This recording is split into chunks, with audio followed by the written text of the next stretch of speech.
Hi guys, my name is Suncha. Everybody calls me Sunny. Just a little bit about me. I am a project manager by profession. I also do a lot of other things, small business development, and the list will go on for a long time, so we don't have that much time. And today we'll be discussing my heritage for UKON Discussion Week workshop. So feel free to ask me any questions in relation to my heritage. Here with me, I have EJ. EJ, introduce yourself. Hello, my name is EJ. I'm of Nigerian heritage. I work as an information security officer and sometimes a chef. Okay, so what are we going to be talking about today, EJ? Well, like you said, we're going to be talking about our heritage and how we have managed to survive in the countries that we live in now, while trying to integrate our own culture with the culture we live in now, and how successful we are at doing that.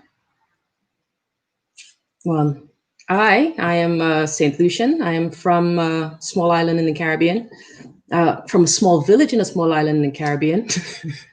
Most people don't know, it's Ancestry. Grew up, born, raised. My mom is Barbadian in heritage. My dad is British Indian indentured laborer. So he technically was born in St. Lucia, but I guess with the indentured laborers being transferred down from India, it came through like that. What about yourself, EJ? Well, exciting. I was born in Birmingham, don't tell anybody, to Nigerian parents. So if I go back in my ancestry, originally I'm from the Igbo tribe. Both my parents are Igbo tribe as well. However, they're from two different parts of the Igbo tribe. They don't speak exactly the same language, but they can understand each other. Excellent. The one thing that I thought that we should probably take a slight twist on is a discussion that we always have. We always have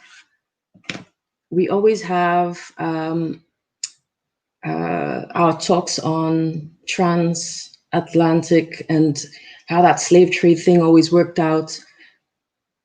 You always had a different perspective on that. Which everyone always finds very interesting, because I come from, we always hear the slave trade aspect. We always hear the part of the slaves or the former slaves or our ancestors that we're taking, as we like to put it. And that's what the whole world knows about. But unfortunately, nobody has ever heard, or nobody ever wants to hear the part of us in Africa or from Africa, how we saw what happened during the slave trade, how the slave trade happened to us. This is one thing that I always try to put forward to people, but nobody ever wants to listen because they're just so angry with what they have been told over the last couple of generations. And nobody ever wants to hear what we have to say. And we have a saying in Africa that says, until the lion learns to tell his story, the hunter will always be victorious. Oh, that wasn't that interesting. I didn't know that when we started the discussion. It was very, very mesmerizing to me, because all we heard was we were discovered by Chrissy Boy, Christopher Columbus, and that was all we knew growing up. The knowledge that we learned was always just about that. But because we've been so close for so long, Jay, I found that our cultures are pretty much the same, aren't they? Yeah, they are almost 99% exact, down to the food we eat, the ingredients we cook with, the way we cook it. The way we eat it is a little bit different, because you guys don't use your 5 fingers. You prefer to use the white man's cutlery. But that's it. Yeah, it's almost exactly alike. Hey, my mom said, and she was certain with that, she said, you have 5 fingers: your knife, your fork, your dessert spoon, your dessert fork, and your spoon. Oh yeah, and your spoon. There you go.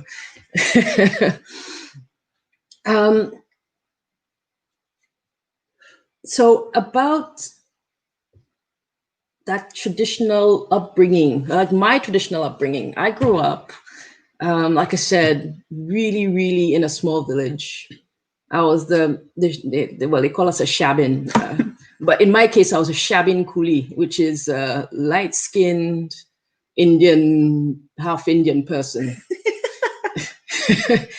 And the story is that that anybody who was light skinned had some sort of preference. I never saw it that way, which was really interesting. I just saw myself as an outcast. Probably just I'm special. What can I say? But that always grated on me as a kid. Or the social norms of a girl couldn't drink a beer from a bottle, far less drink a beer. So I started drinking beers. You just had to be different. I mean, this is one of the situations where our upbringing is the same, because I was called yellow pawpaw because I'm light skinned, and because yellow pawpaw basically, if you don't know, means papaya. So I was yellow papaya. Well, there you go. All papayas are yellow, aren't they? Well, it's either yellow pawpaw or yellow pepper. I would have preferred the pepper part so I could pepper them. Yeah, but, their eyes out. Yeah, I preferred to hide. And to make it worse, I was ginger with ginger eyebrows and ginger hair and ginger eyelashes. So literally, when I stand in the sun, unless I smiled, you wouldn't know there was anybody there. Well, you were in St. Lucia, you'd be called either a shabin or an albinos, an albino. I'll go for albino. The shabbing thing didn't sound so good. And what was one of the things that you hated most about growing up? Because you did have some childhood in Nigeria. I did. What I hated most about my childhood was the fact that I was kind of used as a mascot in every school I attended, because I was the light-skinned one with the funny accent. I looked pretty, so they used me for the school recruitment brochures. They used me for every TV show, every dance or debate society thing we went for. Whenever parents came to check the school out, I was in front. I did all the marching, the singing, every single thing. And that made the rest of the students hate me. So I went through school basically being hated and being used as a mascot. So I never really had an opportunity to be myself. I was always used. So I'm in a lot of newspapers. I met the president. Basically, I was always in front, and I hated that. Yeah, I just wanted to be normal. Yeah. I wanted to be a real boy. Sorry. Yeah, I had that same sort of thing. Just it was difficult because I was always seen.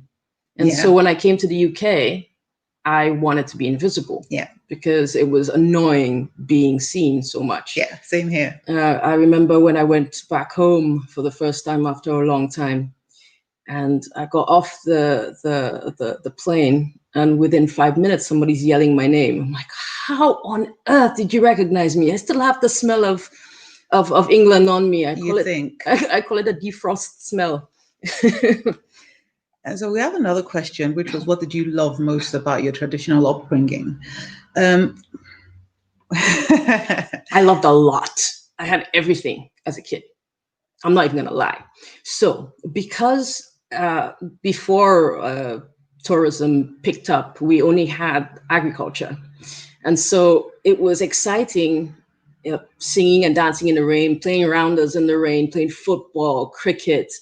Then there's always finding your own beach. My brother and I, Danny and I, always had our own private beach that we went to.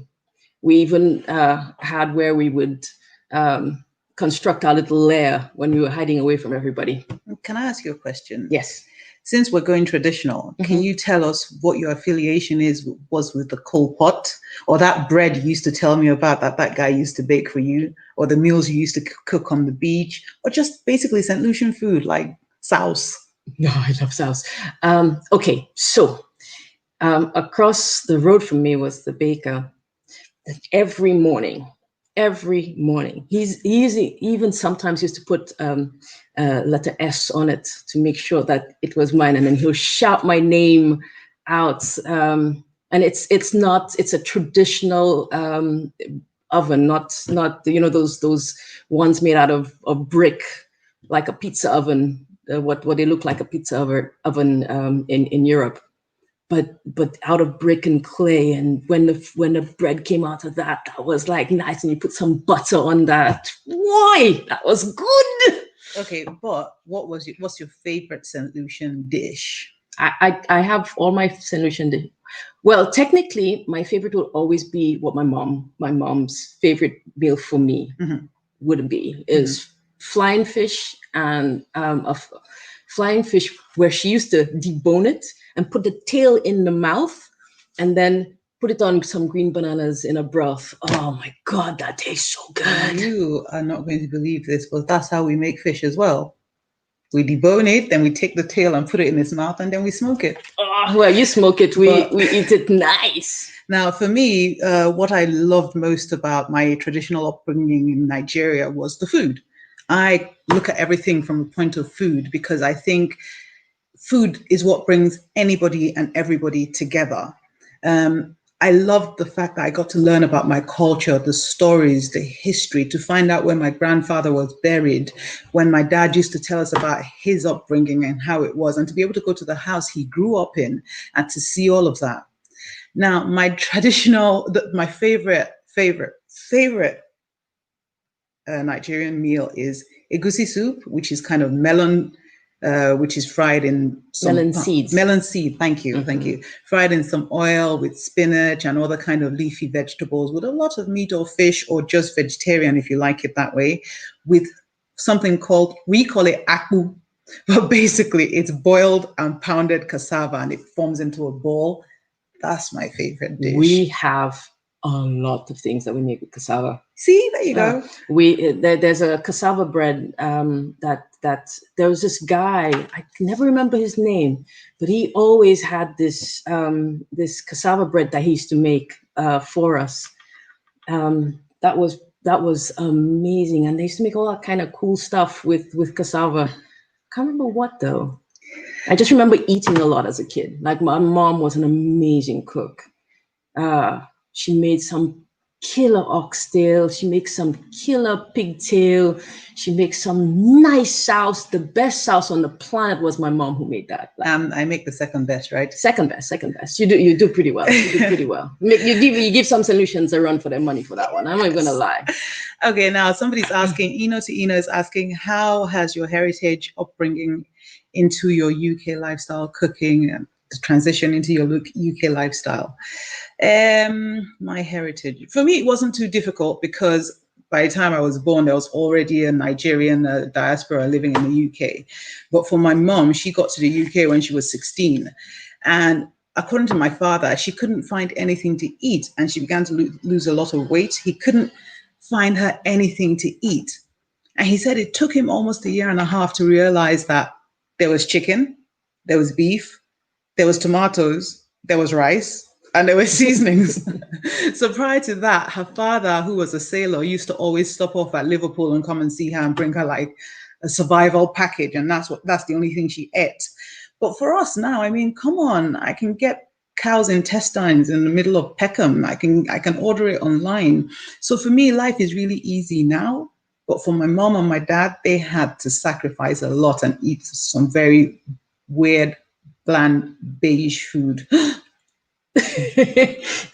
But we started off. We're in Switzerland at the moment, and over the last year, we've had a cooking business where we are introducing the Swiss to both Caribbean and African food. And so what we did was to, I know, right, to not only find the best food on each island to give them, but also find out what their favorites are. Yeah, but you're missing the fact that we had none of the ingredients here. That's okay. None of the traditional African or Caribbean seasonings or spices. And so basically we went back to being the way my mother was when she was 16. But you were creative, weren't you? I know, but we had to import a whole load of stuff. It was dreadful. Spring onions, thyme. Oh my goodness, curry. Do you know how far we had to travel to get curry? Proper curry, to Germany. No. They have curry. It's just not. Now they have it because I keep telling the business people, please, can I have 40 kilos of that? And they'll be like, 40? Ooh, it looks like there's a market for that. Plantain. Oh boy. Carry on, my dear. I'm sorry. You go. How often? I've been to St. Lucia twice since I left. Okay, I'm going to be completely honest with you. I'm not sure what your name is on there. This is Angram. Angram. Okay, hi Angram. To be completely honest, I lost my train of thought. So the question was, how often have you been to Nigeria or St. Lucia since you left? I'll answer the question while she gathers herself. How often do I travel back? I've been back to Nigeria twice in the last 20 years. One of them was when my father got sick. The second time was when my father got sick and died. And I haven't been back since. For me, the reason I haven't been back, because I know you're going to ask me that question, is because when I was there for the first couple of months until my father died, and I was with him until he died. But during the whole commotion of his funeral and everything, I never got to see him being put into the ground. So my defense mechanism is he's in Nigeria. And unless I go to Nigeria and do not see him, to me, he's not dead. It's been 14 years. So make of that what you will. But he's in Nigeria. He's alive. I just don't talk to him or see him anymore. Oh, you talk to him in spirit. Yeah, I do. Yes, in spirit. Yeah. Well, myself, I've been back a couple times. But to be honest, when I left home, I had discovered every corner of the island. In my mind, I have seen and discovered every private beach, every private waterfall that nobody knows about or few know about. Most of the rivers, most of the secret fruits that nobody finds out about. You have to go deep down to find it. I've been quite fortunate and blessed. So my mindset then is, well, I've seen everywhere here. Let's see everywhere else. I mean, I suppose it was possible for you to see everywhere in St. Lucia because it's about that big. So I'm sure you could have achieved that in 2 weeks. What was it? Whatever. Anyway, we have another question, and it says, "Tell us about your first experience of Carnival." Don't do it. Don't do it. Okay, you're gonna have more stories to tell about this. Please. I'll start. My first Carnival was in 2017, and I went with Sunny and with Guy, and so they decided that what day is it you can wear whatever costume you want to wear, the kids Sunday. Yeah. And so I went as a ninja, and so did we took two of our Swiss friends with us. First of all, the thing that hit me was the costumes. The crowd. The second thing that hit me was the costumes. There were half naked people everywhere. There was bum cheeks and boobs and schlongs and everything. It was just, for me, it was like I was being attacked by bum cheeks. And I suppose I'm a little bit of a prude, but it was a lot. That's the West African in you. And then the behavior, my goodness, everybody was on the floor, humping poles, humping bus stops, humping the ground. And man whining on anything. Anything. Woman whining on anything. And then they'll fall on the floor, and then 10 people will fall on top of them. And I think, the person is going to suffocate. I try to remember my first aid training, but they're all having a good time, and nobody's getting road rash or anything. What happened with Chris? Oh, gosh. So my lovely Chris, Swiss guy, he went with us. And when Guy, Diana, AK-47, you, we're all going in a group, right? And so I turned around, I said to Chris, I said, listen, Sonny's going to go into that crowd. guy is going to go into that crowd and we're going to lose them. I said, Sonny's talking to you right now like a really sensible, switched on human being. I said, but as soon as she gets into that crowd, you're not going to recognize her. So whatever it is she does, you don't know her. Okay. I said, so you and I, as the newbies, we've got to stick together. Okay. So just stay beside me and we're going to get through this together. Okay, Chris. Okay. He wasn't responding. So I turned around. Where's this man? He's already gone, doing his little wine thing. And I'm like, oh my God. That's my boy right there. He was gone. He was humping the pole as well and grinding on the bus stop with Sonny. And I thought, traitor. That's my boy right there. And I literally had to kind of hold myself in, trying not to let people touch me and all of that kind of stuff. It was stressful. Mm-hmm. And so the following day, I decided to stay home when I saw all of them get dressed in their feathers. How many feathers can you possibly wear? How many sequins? They were so bright, I had to put sunglasses on. And then I decided, yeah, I'm not going with these guys, because if yesterday was that bad, today's going to be worse. No, actually, it's the Sunday is for us misbehaving to the max. Yeah, but why were you guys throwing paint all over me? I didn't get that. I was drenched in paint. Isn't amazing, right? No, it wasn't amazing. Especially trying to get it out in your hair. Yes, exactly. Yeah, it's amazing, right? Why I don't get that. Yeah. But anyway. Mine. So I've been a manager for most of my career. And for most of it in the UK, I worked in transport. So it was at the time when I started, I was a bus station manager at Golders Green. And then later on was a manager at Stratford. The crazy thing was you're trying to separate your professional life from your personal life, and Carnival is not one of those places that people should see that work with you. For you, no, I felt like your brain had vacated your body. Honestly, I didn't know who you were, and I just thought there's no need to get upset. Just let them be. There's 3 days, you've lost your friends, you're going to be on your own. That's it. But did you start Carnival in the UK, or did you start it in St. Lucia? Because I know you call it Juve. Juve means daybreak. So in Ancestry, my village, what will always happen is around 4 o'clock in the morning. So the tradition is Juve is meant to scare away bad spirits. That was always the plan for Juve. So you wore masquerade at the wee hours of the morning to scare away any bad spirits. And so that's why you'd hit. We didn't have music. We used to hit tins, and that eventually shifted into steel pan. But yes, we had tins and buckets and bottles, and we were making noise. You remember when I told you, actually, when I said my first experience of Carnival, it was my first experience of Carnival in the UK. Mm-hmm. In Nigeria, we have carnivals about 3 times, 4 times a year, depending on what village or what tribe you are. Okay. And this is where the parallel comes in, mm-hmm. because it's a carnival for us, but not with the butt cheeks and all that. What we have is the masquerades. Yeah.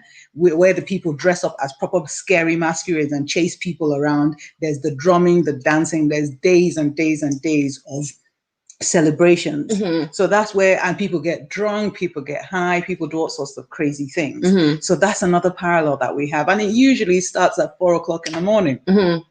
Interesting. Oh, wow. Yeah. Wow, that's good that we have so much in common. Well, I did say that we have so much in common. So we have another question. It says, of all the carnivals you've been to around the world, which would you prefer and why? Notting Hill, hands down. I love the good thing about Juve in Ancestry was my brother back then. I mean, I will not tell you my age, but back then. Yes, so back then I was we used to have the guys used to make speaker boxes, massive speaker boxes, and everybody had a massive speaker box outside, like in their trunk of their car. Normally, yeah, that was normal. And so my brother or whoever it was, sometimes it was the garbage truck guy. he would put the speakers. Wait, you had garbage trucks? Yeah. Oh yeah, we did as well. Yeah. We're gangster, man. We're like so on point. So back then we had so my brother or any of the guys would pull up the back of their open the boot of their car, blast out music, and once anybody heard it, no matter how much sleep was in your eyes, you'd be out there and juking. So for me, out of all the carnivals I've been to around the world, I mean, in Nigeria at the moment, we're starting to have the carnivals with feathers and bum cheeks.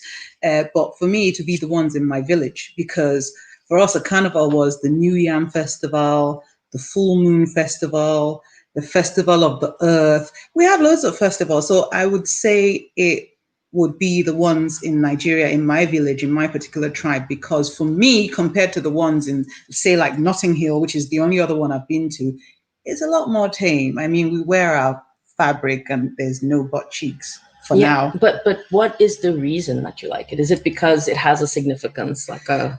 Right. Okay. Yeah. Actually, that's a very good point, because for me, it has a significance. There's a reason why okay, that's not fair.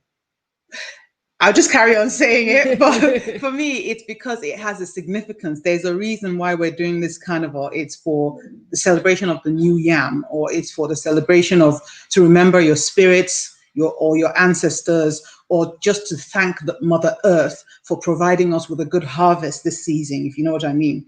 And that's why I said that's unfair, because you also have a reason why you had carnival. Mm-hmm. It's not just for you to hump lampposts and show your bum cheeks. It's evolved over the years, EJ. It's evolved over the years. Oh, we have a question from Elvira, and it says, do you have a fun fact about your ancestry that you didn't know before? Ooh, that's a good question, actually. I've had a lot of aha moments hanging out with EJ. The truth is, there was a lot that we got taught in school. There was a lot that we learned through what we learned. Like growing up, you heard about the Caribs and the Arawaks, the Amerindians.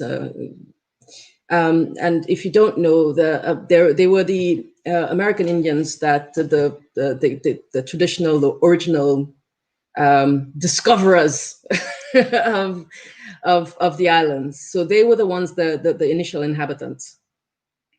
And the interesting thing was how resilient they were. How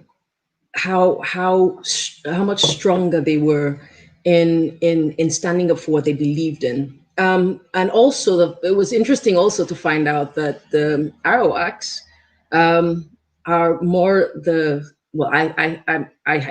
don't actually know this as fact, but their influence, they were more peaceful. And so I think that lower down the West Indies side are more tamed in personality, and so we've taken more of our influence from the Arawaks.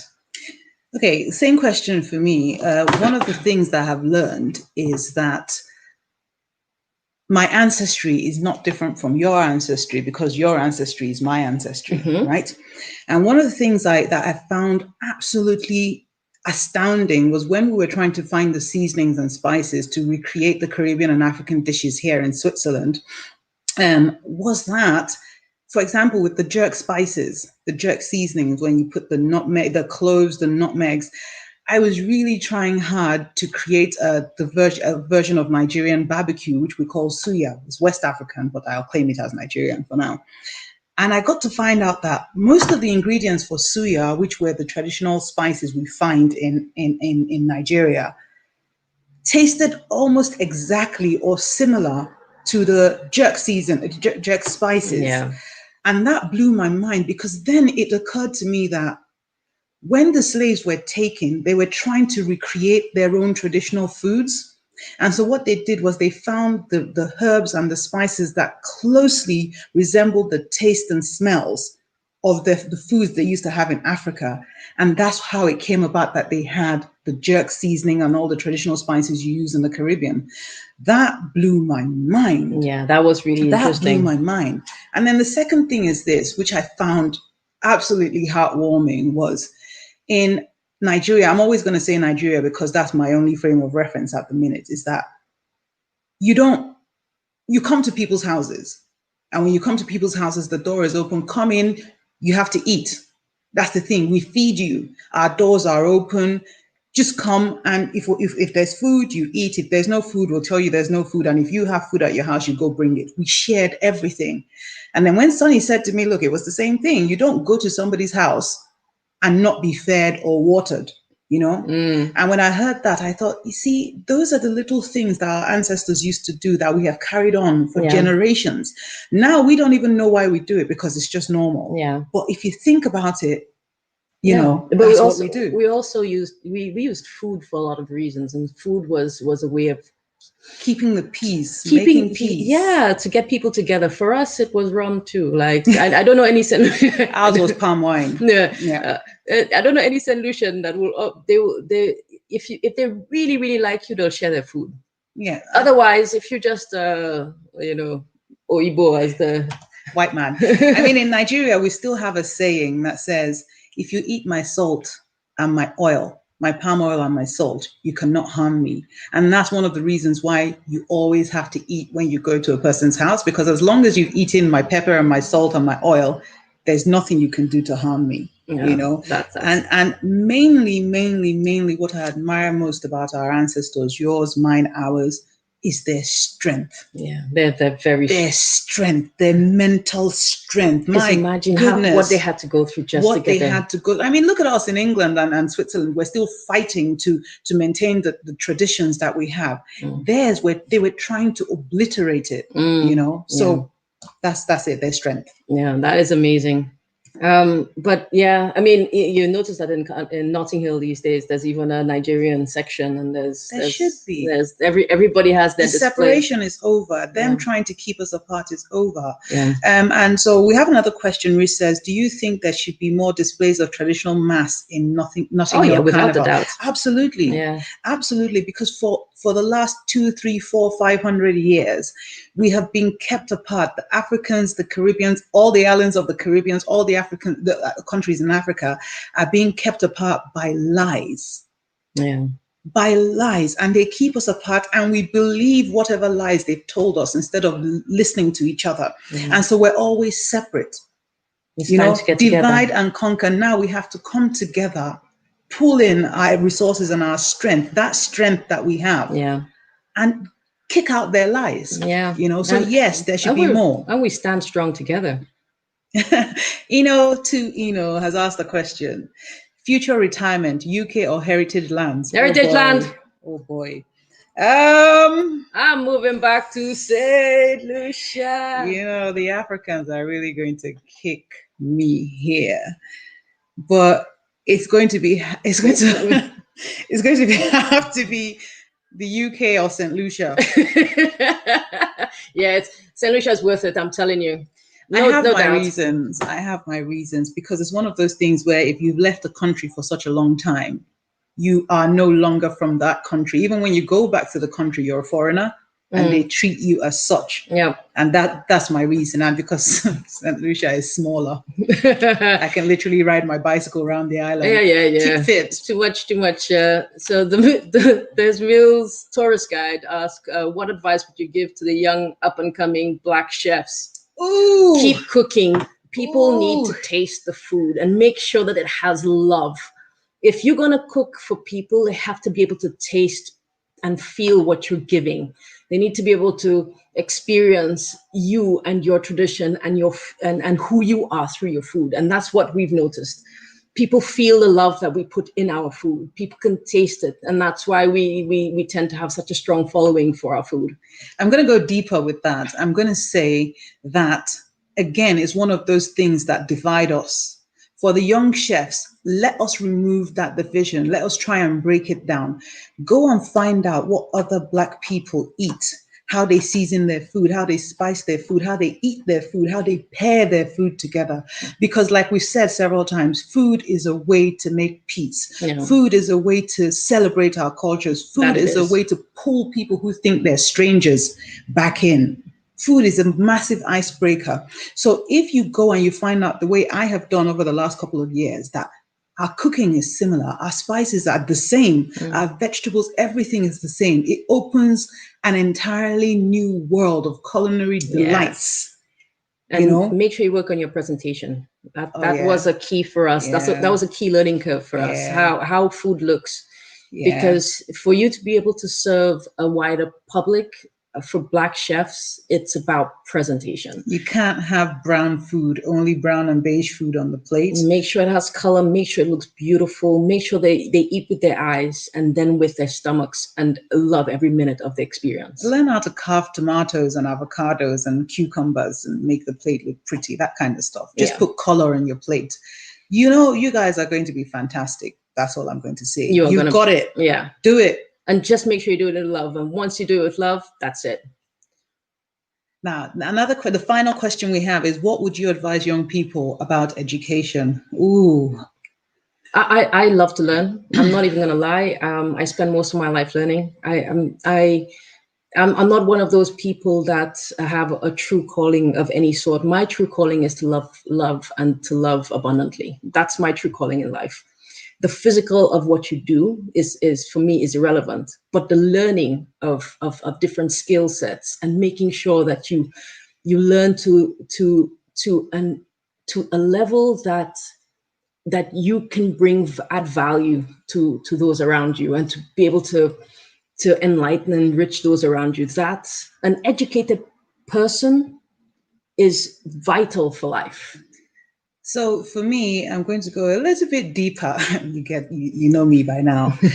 For me, there's education and then there's education. There is the education you get from schools, universities, colleges, whatever. And those curriculum has been created by the people who also want to continue the narrative they've sold us for the last 500 years.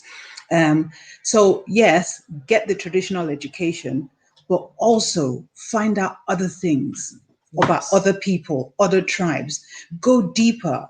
Just assume that there are two sides to every story. Don't let it always be what they say to you. Critical thinking. What you see in the books, what you're being told is the truth. Nothing at face value. Nothing at face value. There is always another story from the other side. Seek that knowledge, because that is the knowledge that's going to be our breakthrough. Excellent. And that's it.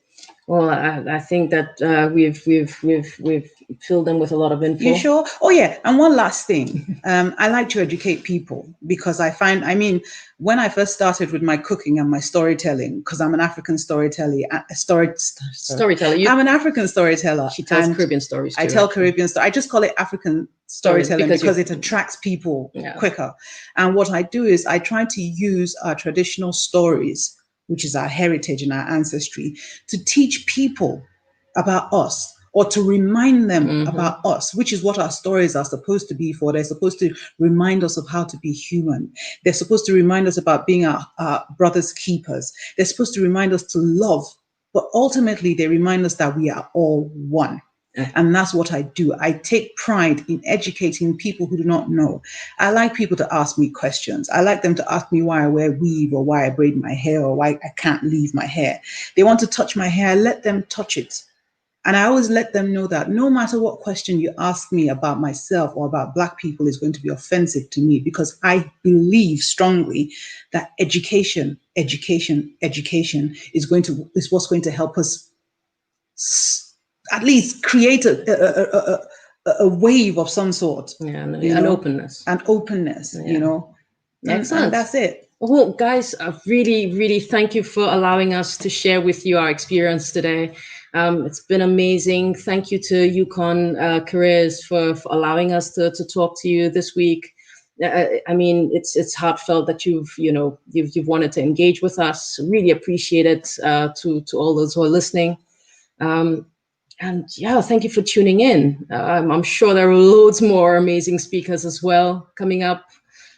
So thanking you. And also, if you'd ever like to know about the transatlantic slave trade from the African or West African point of view, let us know. And I'll be glad to answer your questions or tell you how it was from my end or our end. And please, please, please, let's stop this division. They're using it to harm us. Let's stop it. Thank you very much. Thank you very much, guys. Have a great, great and amazing day. Enjoy the rest of your year. God bless you. May the ancestors be with you. Yeah. And may you always walk in their light. And remember, you are your ancestors' wildest dreams. That is a truth. That is amazing truth. All right. Thank you.